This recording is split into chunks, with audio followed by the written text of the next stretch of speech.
আরে মোদিজি, আপনি জানেন আজকে আপনার সভা অর্থাৎ সভা কাম পিকনিকে মাংস রান্না হচ্ছে।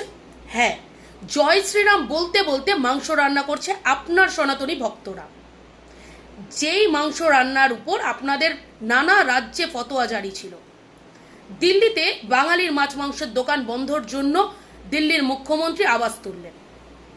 26শে জানুয়ারি মাছ মাংস বিক্রি করা যাবে না। আপনাদের রাজ্য বিজেপি শাসিত রাজ্যের বিজেপি নেতা বললেন উড়িষ্যায় 26শে জানুয়ারি মাছ মাংস বিক্রি করা যাবে না।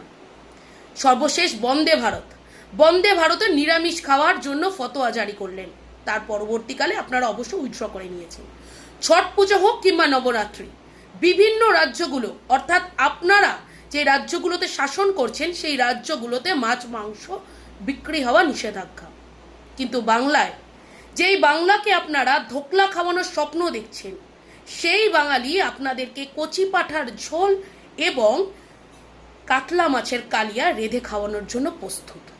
যেই বাঙালি জয় শ্রীরাম বলতে বলতে মাটন কষাচ্ছে, সেই বাঙালি আর যাই হোক আপনাদের ধোকলাকে বেশি দিন পছন্দ করবে না।